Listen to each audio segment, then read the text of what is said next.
You are listening to Bits of Signum, Creator Stories Podcast. Hi, we thought it would be a good idea to add an intro to this episode with Yon Raz-Fridman because an idea has evolved since we recorded this. We recorded this the morning after the Disney deal with Epic Games was announced. And when we recorded this, there was a prevailing concern in the market around the idea that Epic pays creators based on engagement. And so, not surprisingly, a lot of the engagement is in Fortnite, and now Lego, and now Disney. So couldn't it be the case that all of this creator money that is being paid by Epic just flows right back to Epic itself instead of to individual creators on UEFN? On this point, we wonder if this is somewhat related to another topic that we discuss a lot, which is IP rights.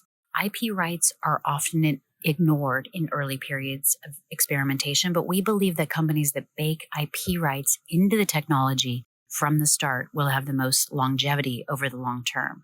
In our view, Epic and UEFN could actually be creating a space for creators to take advantage of all of this amazing content that they are bringing into Fortnite. Imagine a win-win-win relationship between Lego or Disney, Epic, and then finally creators who can make content that integrates these characters. If Epic can help broker these deals, it could be analogous to the period starting in 2013 when Disney licensed the AAA Star Wars game or the AAA Star Wars content to Electronic Arts. And what is less discussed is they also licensed Star Wars characters to indie game developers. And many indie games were created using Star Wars content. So now that we've added that idea, we want to get straight to the podcast with Yon Raz-Fridman. Thanks for listening.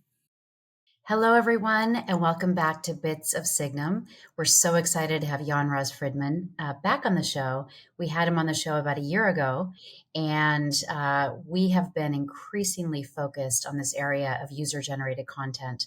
Yon is the pioneer in the space, and he's also kind of the educational leader for so many of us in many sectors in tech through his own podcast. So we're going to talk today about user-generated content in games on Roblox and also Epic's UEFN. We probably won't be able to avoid talking a little bit about Epic and the news with Disney that we heard last night. But we're seeing a lot more engagement in these user-generated content spaces, 70 million DAUs in Roblox. And so we're focusing on it more and more. And I should have said, I'm Angie Dalton, founder of Signum Growth, and I have with me today Eliza Yapinen, my partner. And so we will go ahead and turn it over to you. We would love to hear really just, give us the founding story and the inspiration, Yon.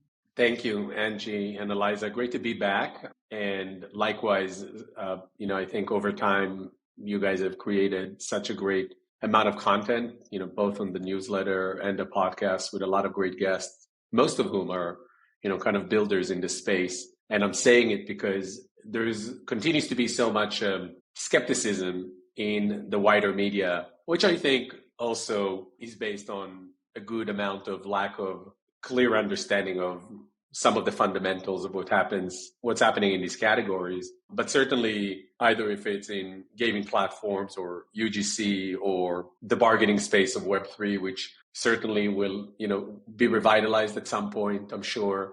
And then looking at announcements like what Disney has announced this week coming into Epic. And yes, I'm sure we're going to talk about that. So yeah, it's great to be back. In terms of just quickly on my story, founder, CEO of Supersocial.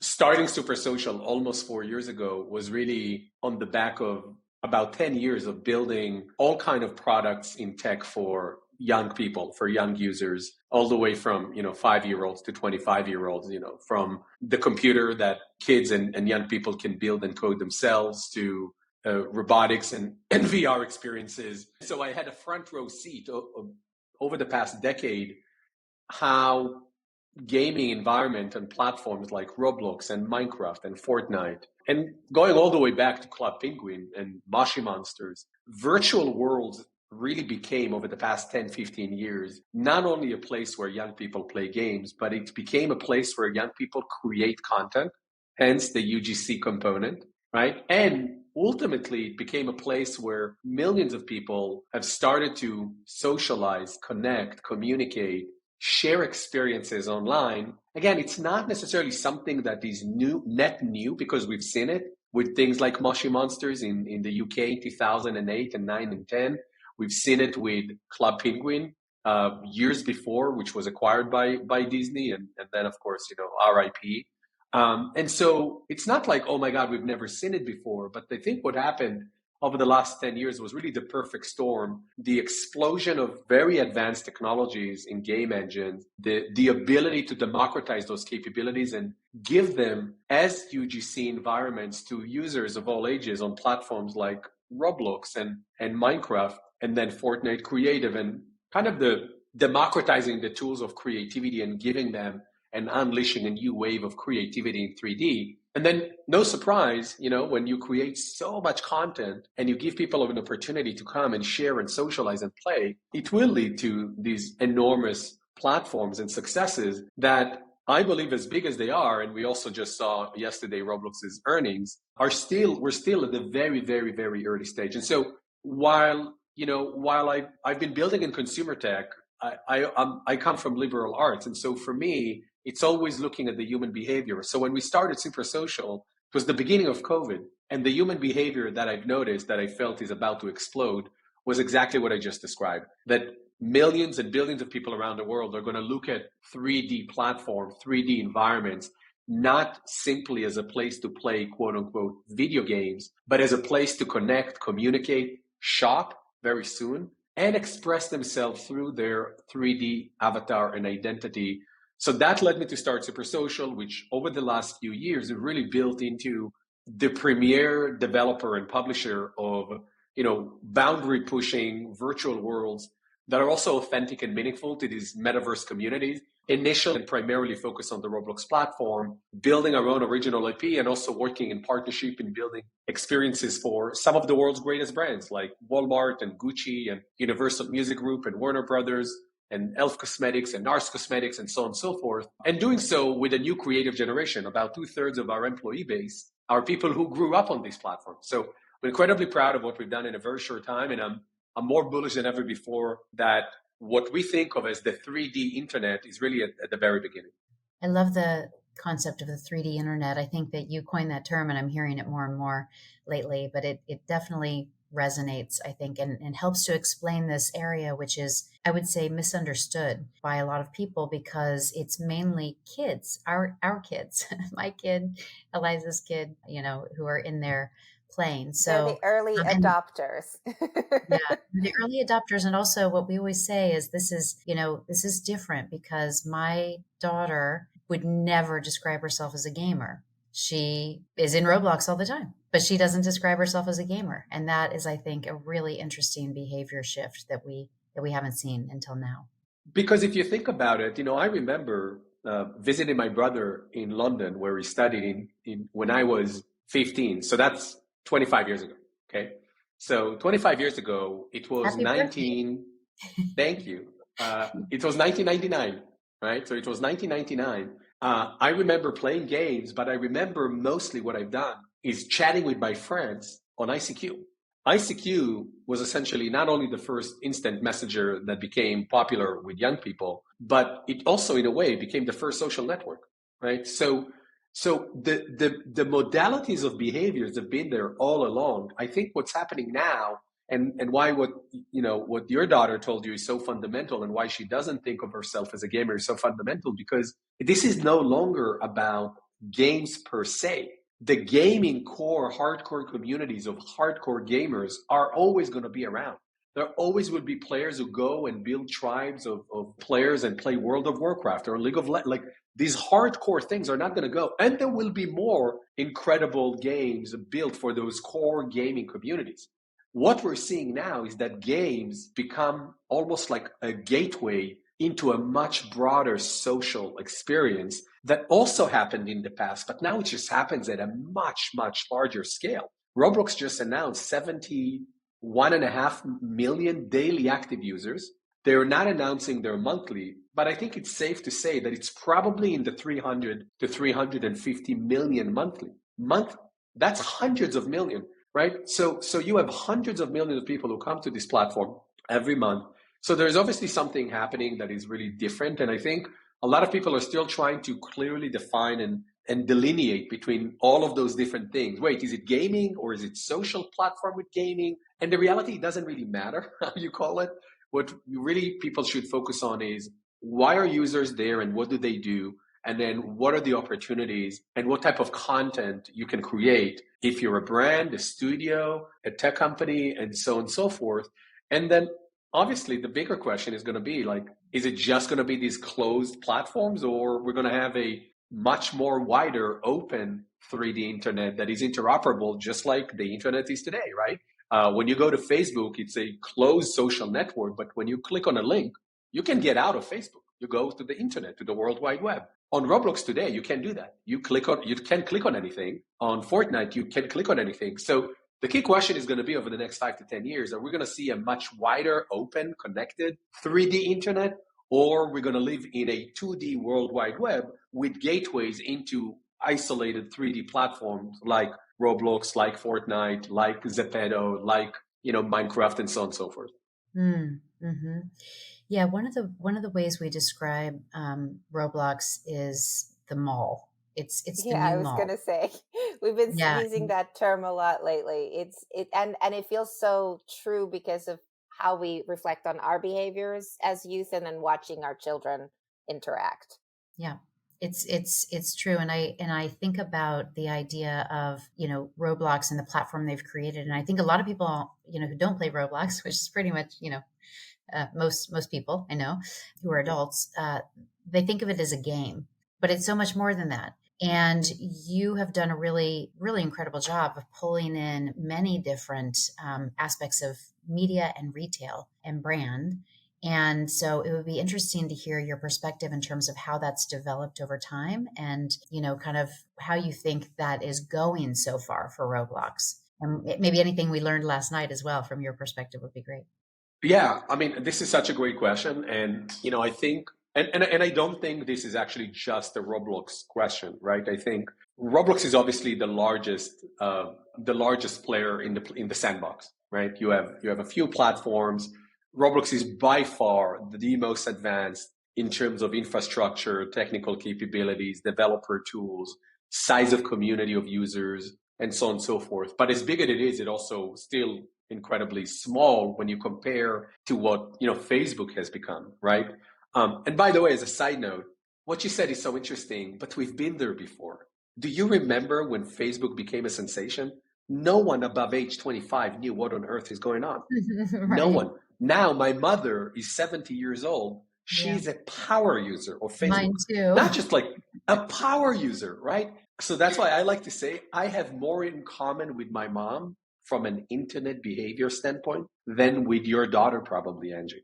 That's how big of the gap, I think, because me and us and my mom, like we're all used to a 2D internet application structure, scroll down, scroll to the side. We've been trained and we're good at that now. Your daughter, Eliza, I mean, my 2-year-old daughter, that generation, this is the first 3D native generation. They're going to learn already to consume the internet as avatars. And so now, I don't know what that means for the wider internet, and if every big company is going to start thinking about what does a 3D internet mean for us. But I think fundamentally, we have a new generation now that is very innately and organically used to interact with information and with people as avatars. And for them, it's not a game. They're like, the avatar is me, right? Now, with regards to brands, I think we are moving gradually into the second stage of brand adoption of the 3D internet in this particular platform. We started from a very small group of brands. Over the last 3 years, about 250 brands have activated in different shape or form on the Roblox platform. That could be an integration into an existing game. That could be building a bespoke world, which this is most of what we have done over the past 3 years. And we've also seen it happening with brands that are relatively endemic to the category, meaning fashion, a lot of fashion, a lot of luxury, a lot of beauty, of sports, entertainment, retail to some extent, But these have been really the majority of the brands sectors that have been adopting platforms like Roblox and to some extent Fortnite Creative as well. And I think that makes a lot of sense. The incredible thing is that I don't think anyone 5 years ago thought that a prestige beauty brand like NARS Cosmetics will build their own quote unquote video game, bespoke, persistent inside the Roblox platform. And not only that they have, we've also built it in a way that became, the most successful branded beauty experience on the Roblox platform. And I think it's because when brands come into these platforms, to a platform like Roblox, it is incredibly important that they remain authentic to the brand, but they also remain authentic to why players would want to engage. I know that we're talking about elements like connection, communication, etc., but still fundamentally, these interactive experiences need to be, surprise, surprise, interactive and fun and engaging, right? And that's why there's still the language of gameplay loop and core mechanics, because at the end of the day, you're still building an interactive experience that feels like a game, but it's not a game per se. And different brands have taken a different approach, right? From our experience, for example, you have brands like NARS Cosmetics and Gucci that want to be very true to specific product categories that they have and specific product launches that they do throughout the year. And then you have brands like Elf Beauty, for example, which is the most popular Gen Z beauty brand, that we created something that was more about social impact. How do we empower through the game the change makers and the entrepreneurs of tomorrow? Oh, and by the way, it's built by Elf Cosmetics, which is a cosmetics brand, right? So there's been different approaches, and I think most importantly, fundamentally, all of the brands that came into the platform, large or relatively small, have really learned that this is not simple and this is not trivial, because you really ultimately need to build something that is going to be fun and engaging, because you want to build a community and you also want people to come back again and again. Otherwise, it just feels like a very, very expensive advertising, right? Which is not a bad thing. And that leads me to what is going to happen, I think, in the second wave. I think in the second wave, in order to get to a much bigger number of brands that are coming into platforms like Roblox, and again, let's say a few numbers. 250 brands have come into the Roblox platform over the last year. That's amazing, but it's also nothing. There's about 5 million businesses running on Shopify. So what needs to happen for a platform like Roblox to bring the next 100,000 brands into the platform? And I think there needs to be a combination of things.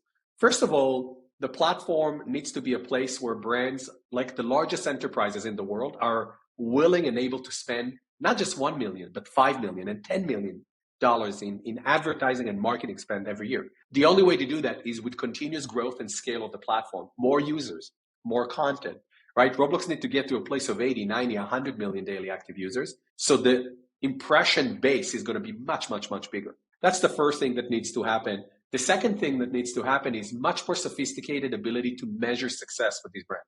They need to be it needs to be much more aligned to how they track performance on other quote unquote social media platforms. Because at the end of the day, brands look at Roblox today, and they should, as a channel. Sure, they want to build a community, they want to be innovators, but at the end of the day, they're running a business, right? They need to invest in something that will drive the bottom line. They're not building this for charity. Some of them take a longer view, some of them take a shorter view, but they need to align it with performance matrix. And we're starting to see a much greater level of sophistication around KPIs, business questions, than what we've seen in the first iteration of brands coming into the Roblox platform. And then the third thing that needs to happen is, and this is something we're constantly thinking about and prototyping, is how do we get the next 100,000 brands into the Roblox platform, right? How many brands around the world are going to pay $1, $5, $10 million to come into the Roblox platform?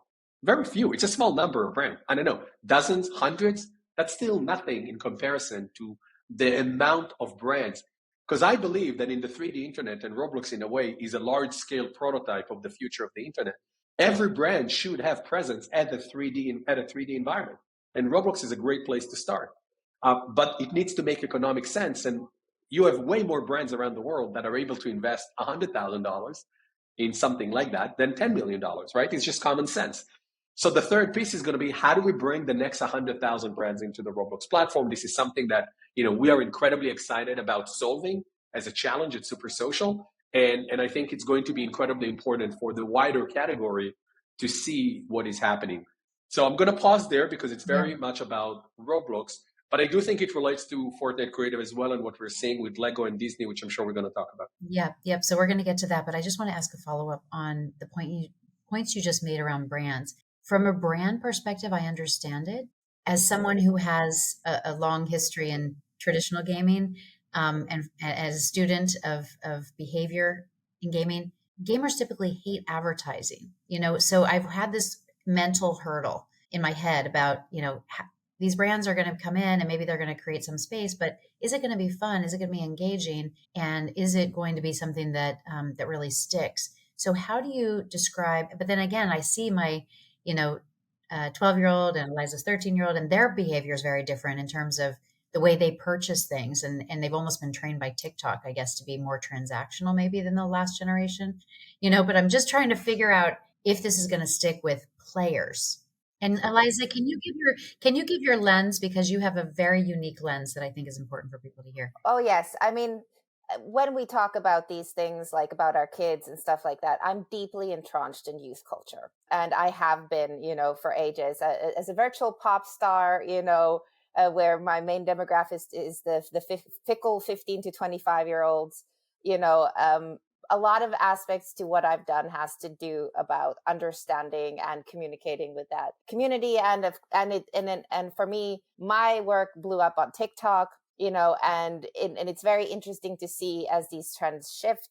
I moved into gaming a while back because ultimately for me, gaming is kind of this, regardless of which part of gaming, to me, at least mobile and UGC gaming is the convergence of social media and entertainment, because when we're talking live ops and things like that, this is really the way that the consumer behavior moves online and the way that people are engaging with the material. End of story, in respects to why is this change happening. And I don't think that's understood well enough. And it's a sort of a fuzzy area, but Roblox falls very neatly. I just recently, by the way, started playing Roblox. Myself, I got into it. I was like, okay, it's time to see what my son has been doing all this time. Like, I've been a backseat driver, for long enough. I'm going to sit down. I played Roblox all of 5 minutes before my daughter stole it from me and played it much better than me. But my first impressions was that this is TikTok of gaming, which may sound horrible to some people, but I think what I'm trying to say is that it's incredibly sticky. It's about the first 3 seconds of impression that you're going to get with your icon. I am drawn to brands naturally there because they are familiar. There's such a plethora of stuff, so when I get into it, brands are not so much a negative in that sense. And now I actually jump to my point on this, is that to me, the brands have an unfair advantage because this is a space where anything can happen. And there's so much content that to some degree, the branded aspect brings you a sense of quality. And so sometimes you're almost, playing those things or trying those things because of that. Would you agree, John? Yeah, Jan. I mean, you're like, I'd love to hear your thoughts on it. I think in theory, I agree. I think in practice, it's not entirely what is happening on the platform today. And I will talk about that. And then Angie, I'll answer your question because I think it was a really good question around the perception of the users, which also directly connects to what I said earlier, that Roblox is not a gaming platform, right? It's not a gaming platform. It's a platform that Roblox refers to as an immersive platform for connection and communication. That's how they refer to themselves. And gaming is the biggest use case at the moment on the platform, right? Now, is gaming will continue to be the biggest use case in the next 10 years or not? I think time will tell. But at least from a vision perspective, I certainly align with what they want to do and why it's so unique and why it transcends gaming. Right. I don't want to interrupt you, but really quickly, I think it's interesting that I refer to them as players and you refer to them as users. And I think that could be kind of this bridge that people need to understand Roblox is it's not gaming as we know it for the last 2 decades. But anyway, go ahead. And I've treated Roblox as such from the beginning. I did not think of Roblox as a gaming platform. I also didn't start and nor am I building now Supersocial as a gaming company. I don't think of what we do as a gaming company. We're not a gaming studio. I'm not a game developer. I'm not a game entrepreneur, right? I come from building overall exciting, great consumer products and consumer experiences. And that's the lens through which we look at it. When I look at the opportunities we have, I don't just ask myself and the team the question of what's the next best game we can build. I'm looking at what can we build that is 10 times different and unique from everything else that exists. And again, on the advertising, on the brands, it's not a gaming platform. I don't think users on Roblox, if they feel like it adds value to them, there isn't an organic allergic reaction to brands on the Roblox platform. There isn't. You have now brands that are on immersive ads inside other games, that people go through portals to discover other games that are being built by brands. I haven't heard some enormous backlash or resistance or allergy by users on the Roblox platform. And I think, and quite the opposite, if you think about Roblox as a next generation internet platform for connection, communication, play, shopping, expression, it is very normal that there's going to be brands integrated and brands that are able to say what they want to say, create content for the players, advertise. Roblox is going to introduce over the next 12 months real world commerce integration. So guess what? People are going to start being able to purchase real goods from within the Roblox environments. There is no timing on when they're going to launch it, but it's coming. I'm very excited about that. Roblox launched a Roblox Connect, which is the ability to make a phone call as an avatar directly from the Roblox app. That hasn't been that popular yet, but it shows you where the platform is pushing, where they want to see experimentation happening in that social communication.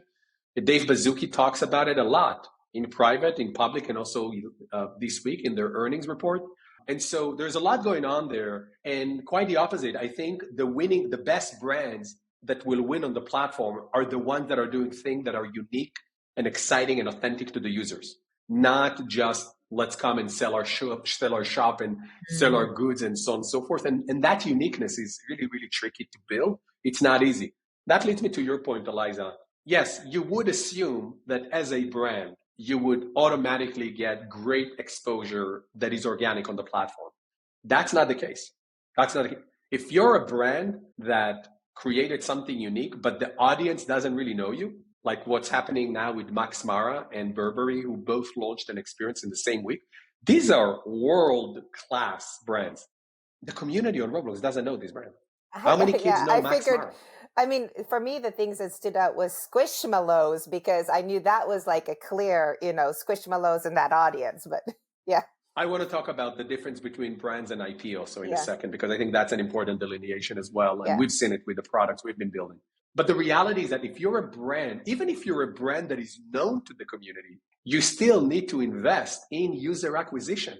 The virality on Roblox is incredibly challenging to create. So when we work with brands today, we educate them. When we talk about the level of investment required, we explain it's not just about building an experience. We're going to have to do advertising to promote the experience, to attract users into the experience, because you don't go live on Roblox with something like, boom, it's going to be 100 million people coming in just because you're brand XYZ.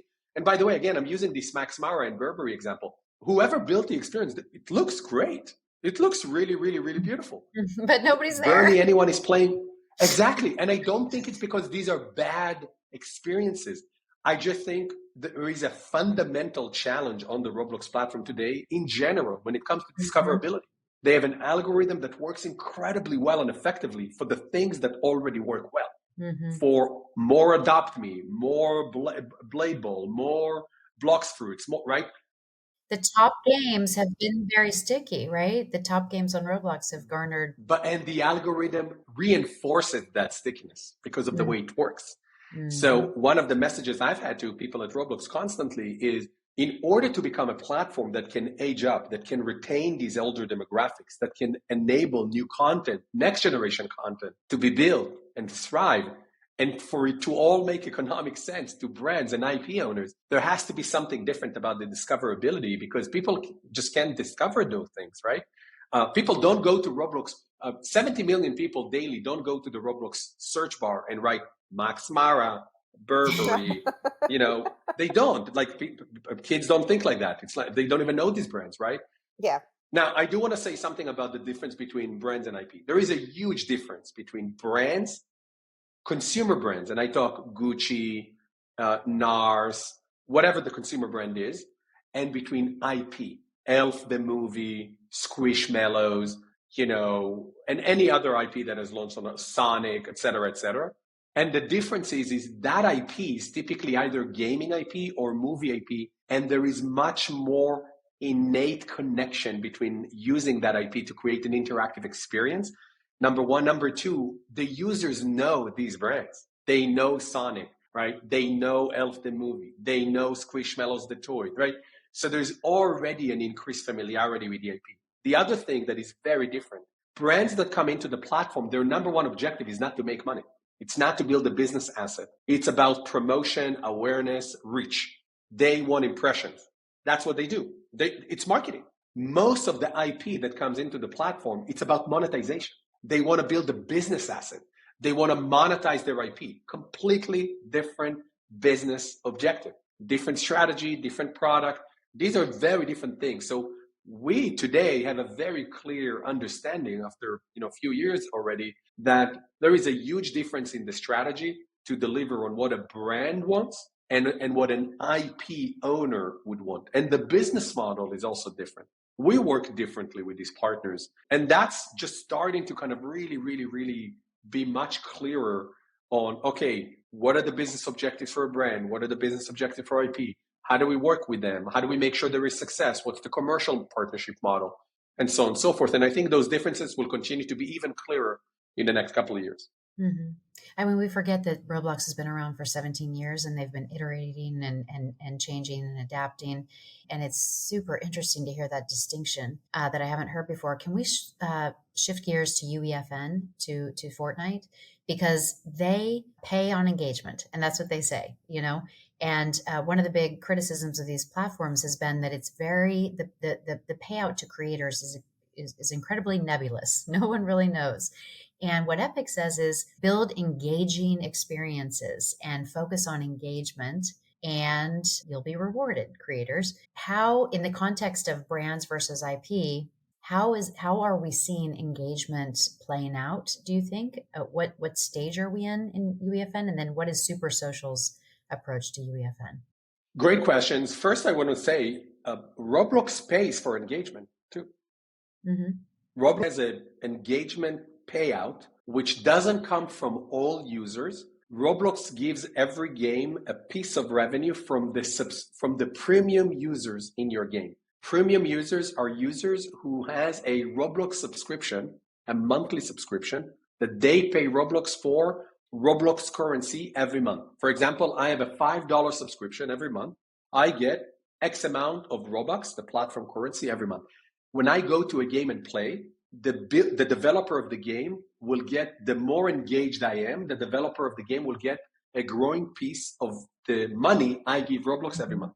So there is an engagement revenue there. It's just a smaller piece of the wider pool of revenue streams you can pull from Roblox. On UEFN, on the other hand, at the moment, the primary and the only revenue source for developers is engagement revenue. I think UEFN and Epic Games is a really interesting story. And here is why.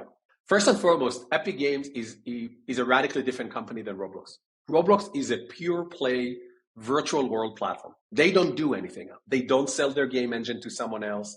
They don't make money on their game engine. They don't have a publishing store for PC games that competes with Steam. They don't develop first-party games like Epic, which develop Fortnite and, of course, other games. So it's a very different business and it's a very different organization. So what does that mean for Epic Games? That they have a publishing store, a game engine. They have Fortnite as a game that makes money. Now they have Fortnite Creative as a platform for UGC creators. And now what is happening is really interesting over the past 12 months. What are they doing now? Now they're doing something like second-party publishing. Lego Fortnite is a second-party publishing. What do I mean by that? They built it within the Fortnite ecosystem, but it's not a Fortnite creative experience. What does that create in my mind? That creates an incredible conflict of interest for Epic because they are basically building better experiences than what Fortnite creative developers are doing. They're doing it with toolbox and toolset that is not available to the Fortnite creative developers. They're also doing with the very biggest brands in the world. Lego Fortnite is very successful. Now they announced Fortnite with Disney Universe, which is going to be incredible, I'm sure, because Epic is building it. They know how to build great video games. We know that. We've seen it with Fortnite. And there's apparently a bit of a budget too, right? They have a bit of a budget sure, too, right? Of course. Lego gave them $1 billion. Yeah, but that's the thing. It doesn't cost that much. It costs a few $1 million, which is a testament to the incredible infrastructure they built with Fortnite that is not available in full to Fortnite. But here's the biggest thing, Angie. The revenue generated in the Fortnite ecosystem, Fortnite creative ecosystem, also includes these second-party maps. Yes. The Lego Fortnite, the Disney Universe. So when Epic comes and say to developers, Fortnite creative experiences will get 40% net revenue from everything generated, but everything generated also includes all of the privately owned maps that Epic is doing. Then it also includes all the second-party maps that they're now doing, which, by the way, they should be doing. Lego Fortnite is an incredible experience, and it's a testament of what Epic can do when they actually develop games themselves. That's the biggest difference between Epic and between Roblox. Epic is first and foremost an incredible video game company. They know how to build the very best video games. They've done it with Fortnite. They've done it with Lego Fortnite. And I suspect that Disney is not the last. They will likely want to strike a deal with every single major IP owner in the world in building these second-party games. I think what that's going to do, it's going to keep squeezing the Fortnite creative experiences developers and really put in big question mark, how successful can you be as a studio? And is it going to be an ecosystem for small studios and individuals, or you can actually build a 50, 100, 200, 250 studio, or as you can on the Roblox platform? And that leads me to Supersocial. I don't know the answer to that yet. And I think that is why it remains to be an interesting challenge on when and how is the best strategy to enter a platform like Fortnite Creative, because I am not clear yet on how big of a business we can build on Fortnite Creative. Although I am incredibly excited about the ecosystem, I'm incredibly excited about the technical capabilities that Epic has with Fortnite being built on the Unreal Engine. It's incredibly promising. I'm just still struggling to reconcile how Epic-owned experiences and second-party experiences and the creative experiences, how all that is going to work out from a conflict perspective, and really how compelling of a business we can build on the Fortnite creative ecosystem, knowing that we're always going to compete against bigger, better budget maps that Epic is building for themselves and for strategic partners. You know, I've been seeing this number cited that if it's a really high number of something like $20,000. Epic is paying $20,000 per creator, which is much higher on a per creator basis. And those numbers are wildly, I think, wrong. That's kind of a fun with numbers thing, because for the bulk of the creators on UEFN, it's tiny, right? So because those include Epic itself, Fortnite itself. Yeah, because let's break it down. When Epic says we're going to give you 40% of the net revenue, right, on Fortnite creative ecosystem, they also mean that 60% is from their own and operated maps, the Battle Royale and so on and so forth, right? And so like from the core skins business that they sell directly to consumer. So that's already out. Then you have the 40%, but the 40%, Angie, to your point, includes all the other maps built in the Fortnite ecosystem, which includes first-party owned and operated maps like the Battle Royale map. It includes the Fortnite creative maps, and it most likely, unless someone can dispute what I'm saying, I'd love to be wrong, and also these second-party maps, Lego Fortnite, Disney Universe in the future, and so on and so forth. That's going to squeeze even further what Fortnite creative experiences actually get.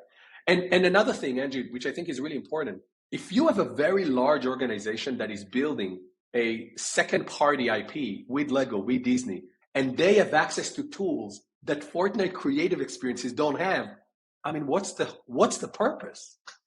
So you're telling me come and build a business on Fortnite Creative? Oh, sorry, we're not going to give you the same tools that we're building? Then this literally, it's directly misleading their message. They have built with Lego Fortnite things that Fortnite Creative Experiences people cannot build. That's a fact. Now, is there a roadmap how over the next 2, 3, 5 years they're going to make these tools available and fully integrated into Fortnite Creative? Hallelujah. Let's see that roadmap. Let's hear that that's what they want to do. But that's not what I'm saying. I haven't heard any message. Guys, we totally get the frustration of how Lego Fortnite has built on tools that you guys as Fortnite creative developers don't have. But rest assured, over the next 24, 36 months, it's coming, it's happening. I haven't seen any of communication like that. Mm-hmm. And I think that's a bit problematic. I think they're going to be listening to this podcast and listening to you, because what I have seen from Epic is they are incredibly flexible, creative. Unreal Engine is phenomenal, as we all know, and it's kind of time zero. So I want to give them a little bit of credit in that they're just now getting started versus Roblox, who has had many years. Having said that, I totally agree with you. I have been watching, and we've been watching it very closely, and I've been thinking, okay, this is great for Epic. But I haven't been thinking this is great for creators. I've been thinking this is great for Epic. And by the way, the Disney announcement last night, my phone blew up. It's incredibly exciting after seeing what happened with the OG map and Epic, engagement being bigger than, all of the big games combined in December. And then Lego, it's amazing. And now thinking about Disney, it's like, oh my gosh, this is going to be huge. But I think the jury's out on the creator platform for now. Exactly. But I agree. Look, this is an incredible company, right? Coming into this conversation as a studio, as a business, if I look externally just for the wider story of Epic, this partnership announced is smart, is bold, is incredible. Such a great move. Genius. I don't think there is aside of buying Epic, which I don't think Disney has the money to buy Epic. This is the second best move, to acquire the company that is able to help Disney produce and launch and publish the best, Disney universe in 3D. Maybe in the future they'll be able to buy them. Who knows? And I don't even know if it may. But certainly I think there is a more DNA alignment between Epic and Disney than between Disney and Roblox, which I also think explains why you haven't seen that level of partnership between Disney and Roblox. And to be honest, that's not how Roblox operates. Roblox doesn't do strategic partnerships with brands or enterprises. They are an open platform. Anyone can come in. And I think that has always been an Achilles heel for a potential Disney presence on the Roblox platform, because it's a UGC, it's a pure UGC platform. I mean, go put Mickey Mouse in the search bar of Roblox. You're going to find a lot of stuff. It's not like Roblox is cleaning those things up. And that certainly bothers a company like Disney that is so fundamentally obsessive and protective of its IP. But whatever this Disney universe is going to be, knowing that Epic is building it like they've done with Lego Fortnite, I think it's a sensational move, incredibly savvy on both sides. And I think also shows you where Team Sweeney is taking Epic and the Fortnite ecosystem, continuing to work with these big brands, big enterprises. And my key question, if I'm an Epic Games shareholder, is what business are we building? Are we building a competitor to Roblox and a third-party machine, second-party publishing machine with the greatest IP and competing with Steam? It just seems like a lot of bets at the same time. And I think that's incredibly difficult for any business at any size. But I also think that it's just inherently create all of these conflicting relationships with different audiences of creators. And I'm just wondering what is the biggest bet that Epic Games is going to be making to become a $100 billion business, over the next decade? Can I respond to that? Because I think that there is an incredible flywheel. I'd say I'd take out your word conflict and I would insert flywheel. And the reason for that is because core to this business is Unreal Engine. And I think that is what Disney sees. The level of, so it includes, Unreal Engine 5 was a major breakthrough because it includes nanite and lumen technology, which delivers lighting, shading, rendering that is cinematic. We haven't seen cinematic quality TV movie like quality in games ever. And Epic is so far ahead of the game on that. And so core to the thesis on Epic is this Unreal Engine. Now, the store, as you mentioned, that's a flywheel because Epic also, and Tim Sweeney's ethos is democratize everything, charge lower commissions. It's the opposite of Unity's ethos, really. It's like charge lower commissions, make it easier, bring more people in, help developers distribute. And then I think that on the Disney side, and I totally agree with your pushback on the creator platform because I share that view. But I also think that this, Fortnite is just one game in the larger playground is intact and it might be Epic making those games on the playground, like you said. I think Disney sees something in Unreal Engine and it's like, wait a second, guys, we are, the behavior has shifted. Their living room is empty. Games are definitely taking a huge amount of engagement. So why not go with the highest quality, cinematic quality? We're Disney, partner.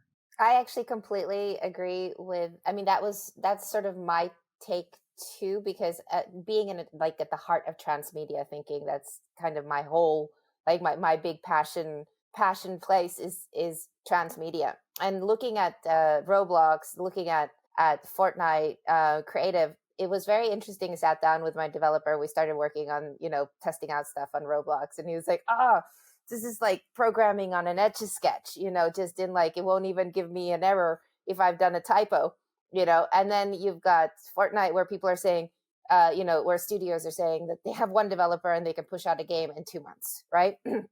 And that partly comes from that Unreal Engine core. And I think that's a pretty big factor. Now, I also do look at like the monetization strategies, like monetization plus like that fastness, right? Like it's all about like how fast can you make your development processes, how hard can you monetize, and then the behavior. And right now we are seeing the behavior there. So, for me, Disney, this thing all makes perfect sense. I do feel the conflict as well on the creator side, because I'm like, it would be so great if Epic did follow more suit on Roblox, gave me more powers, to advertise my games. Because if I can monetize and understand where the monetization comes from, then I can advertise. And then I'm making them bigger. So to me, it seems like they almost like kick out a leg underneath them from the aspect of what lots of studios could be doing for them. But yeah, I mean, it is a flywheel. No, Angie, look, I totally get the flywheel. I love the flywheel. I think that's amazing. All I'm saying is this. Every organization has limited time, limited resources. Any organization, even Apple, right? Look at Apple. Like they're trying to build this and this and this. They've been trying to build the car for the last 10 years. And now they said they're going to launch it in 2028. That's 5 years from now, right? So every company wants to do more and have their own flywheel. I get it. What I'm saying is this. If you want to build a real competitor to the Roblox platform to attract developers, you don't have a platform if you don't have developers. So I think the key question is how much Epic wants to accelerate the evolution of Fortnite Creative as a UGC platform. That is a fundamental question, because to do that, you need better tools, more monetization opportunities, better They just launched an analytics tool. Great, that's great progress. Now, I'm not saying they're not doing it. I'm just saying that if you're allocating resources to do certain amount of things that are not directly related to pushing the capabilities for Fortnite creative developers, right? And giving them more to work with, more to produce with, more to publish, more to monetize, and invite them into a virtual economy, not just engagement revenue, right? I think it's just going to take way, way, way longer than what people think it will take them. And also, let's keep in mind that Roblox is not sitting on their laurels in the meantime, right? They keep building and expanding the platform. So that's kind of really my point. And that's why I paraphrase by saying, to me, it's not, Fortnite Creative is not a if. It's more of a when and how and at what point it makes sense to come in. Because if I'm going to bet a business on a platform, I need to know that the platform is giving everything it got for me to be successful. I don't see that yet. Now, maybe I'm wrong. Maybe I don't have full information, which obviously I don't. I just don't see that yet. So when I see Lego Fortnite, when I see Disney Universe, I'm like, oh my God, this is amazing for Epic. How does that help me to justify coming into Fortnite Creative? Mm-hmm. Yeah. Right? That's what I'm trying. Yeah, it's so early. It's so early. And one of the things that we heard was that Tim Sweeney was walking the floor at Unreal Fest, talking to developers, trying to figure this out, from the ground. So I know that there's an incredible amount of energy being, targeted toward making sure this works over time. But it is so early, and I completely agree with you. It feels too early. Hate to say it, but haven't seen something that is It's a going to, V1. yeah, it feels very, very V1. Yeah. But it hasn't been promoted or marketed, I think, as a V1. I think it's been like, we're ready, full steam ahead.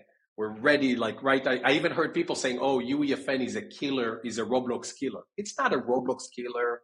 It's not even remotely close to be a Roblox killer until you tell me that you are seeing literally a wave of developers from Roblox that leave to go to Fortnite. I'm actually seeing the opposite. I'm seeing more and more Fortnite Creative Studio coming to the Roblox platform because they need revenue to grow, and there's not enough of that on the Fortnite Creative ecosystem. I now saw 2 or 3 Fortnite Creative Studios announcing that they're coming to Roblox. So that also tells you that someone, at Fortnite Creative needs to wake up. They need to accelerate their roadmap. They need to provide more opportunities. They need to unleash the beast that is not yet unleashed in order to allow people to actually build a business and grow. Again, for 1 or 2 developers, amazing. For Yeah. a 20, 30, 50 studio plus, Yeah. it's not there. But I am bullish, Angie. I am bullish because No, I know no one has the Unreal Engine. It's an important discussion in which will evolve over time. And I agree with you on the challenges right now that we're seeing. And I also think that there's a misconception that people are in Roblox developing, as quote game developers, and they're going to just switch to another platform. And, as you have you've articulated so well, a lot of these people grew up there in Roblox. They were kids when they started creating and developing, and it's part of their culture and ethos. I mean, their if we best look friends are on Roblox yeah, creators. they're going to each other's weddings. They're going, you know what I mean? They're grown up and they grew up together. Whereas I think with UEFN, you'll see more traditional game developers dabble in it. I mean, do you agree with that? Do you think that the demo of developers? I think that's what I'm seeing now, 100%. We employ a lot of native Roblox developers. They just spend 10, 15 years of their lives becoming experts on Roblox. They're not going to walk away because there is a new shiny object that is called UEFN. Maybe they'll also add that, but they're not walking away from Roblox anytime soon, especially as long as Roblox continues to grow and they can make a living and build games and have a career and be employed. I think there will be a new demographics of developers that you're seeing already on UEFN, much more traditional game developers.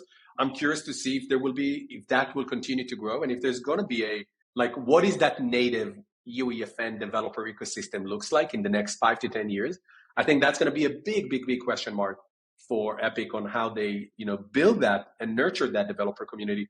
And Angie, you and I talked about in the past as well. That is the same challenge any platform has. You have very few companies in the history of the internet that have managed to build an application ecosystem for many, many years that remained excited and loyal about the platform. You have on the consumer side, right? You have Apple, you have Android, Microsoft to some extent, especially with Xbox, of course, the gaming consoles, right? You have Facebook, you have Snapchat to a smaller scale, but there's very few application ecosystem that have been groomed and scaled and maintained their edge over 20, 30 year time. So that's a challenge for Roblox, by the way, right? They would need to prove that they can retain the developer passionate ecosystem that they have and continue to grow that developer ecosystem. Epic really started from scratch a few years ago. So they are still at the very early stages. And I think it's up to them to prove that Fortnite Creative is a place where people should come and build content, where people can monetize, where people can have a career, where people can build a business. That's for them to prove. I mean, I'd love to see that. And just give me the excuses to come to Fortnite Creative. Agreed. That's what me and Angie are hoping for too. That's exactly the exact future we're projecting. Mm-hmm. Yeah. So 2024, As we wrap the pod, let us know what you're focused on, what you're excited about. What should we be watching for with respect to Supersocial and some of your new projects? Incredibly excited for 2024. We're continuing to see positive momentum with some of the world's greatest brands that already work with us. So stay tuned for new virtual worlds and experiences that we're going to launch on Roblox with some of our marquee partners. We're excited to also be going back to our roots and working on exciting, bold, original IP. And also, who knows, maybe there will be some news related to Fortnite Creative at some point. Awesome. And we will have you back to discuss that. We'll continue the discussion and debate. Yeah. Lively wonderful discussion one. and debate. Most of the time, you and I are in heated agreement. So it's That's a great way of putting it. Anyway, thank you for having me. It's been fun. Thank you so much for coming on to Bits of Signum. Thank you, everyone, for listening. On behalf of Eliza and myself, we will see you next time.